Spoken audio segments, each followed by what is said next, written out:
मेळघाट क्षेत्रातील स्वयंसहायता महिला बचत गटांना उत्पादनांना मेळघाट हाट विक्री केंद्राच्या माध्यमातून उत्पादित वस्तू आणि साहित्याला हक्काचे व्यासपीठ मिळालं आहे।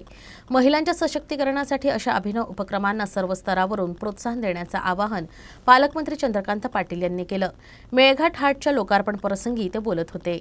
जिल्हा वार्षिक योजनेतून जिल्हा परिषद, महिला आर्थिक विकास महामंडळ आणि महाराष्ट्र राज्य ग्रामीण जीवनोन्नती अभियान यांच्या संयुक्त विद्यमाने येथील सायन्स स्कूल हायस्कूलच्या प्रांगणात महिला बचत गटाचे उत्पादन विक्री केंद्राचे उद्घाटन म्हणून पालकमंत्री पाटील यांच्या हस्ते करण्यात आलं। यावेळी ते बोलत होते। मेळघाट हाटच्या माध्यमातून आदिवासी क्षेत्रातील उत्पादित साहित्याला हक्काचं विक्री केंद्र मिळालं आहे। या मॉलच्या माध्यमातून उत्पादित वस्तू थेट ग्राहकांना विक्री करून बचत गटातील महिलांच्या उत्पन्नात वाढ होणार आहे।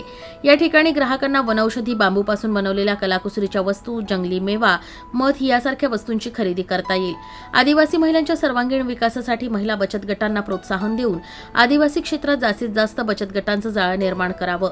महिलांची कला कौशल्य तसंच ग्राहकांच्या मागणीनुसार उत्पादन वाढवून त्यांना बाजारपेठ मिळवून देण्यासाठी प्रशासनासोबतच स्वयंसेवी संस्थांनी पुढाकार घेण्याचं आवाहन यावेळी करण्यात आलं।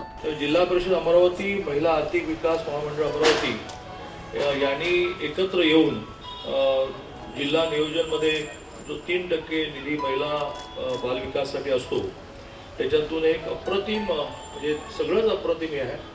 बिल्डिंग ही खूप चांगली बांधलेली आहे, आतलं इंटिरियर खूप चांगलं आहे आणि सगळ्यात महत्त्वाचं म्हणजे आजच्या काळामध्ये प्रॉडक्टचं प्रेझेंटेशन लागतं। परंतु हा प्रकल्प म्हणजे मुळात सगळ्या महाराष्ट्रातल्या, देशातल्या असं लगेच म्हणता येणार नाही, सगळ्या आदिवासी विभागांशी, मग तो गडचिरोली जिल्हा असेल, प्रामुख्याने ठाणे जिल्ह्यातला पालघर जिल्हा असेल, नाशिक जिल्ह्यातला काही भाग जो वनवासी आहे, आदिवासी आहे तो असेल, त्याच्याशी खूप मानसिकदृष्ट्या जोडला जातो आणि त्यामुळे हा मेळघाटातला प्रकल्प असल्यामुळे तो बंद पडू नये ह्यासाठी तुम्हाला जी मदत लागेल, मी पालकमंत्री असो नसो, मी त्याच्यामध्ये आपल्याला नक्की सहयोग देईन।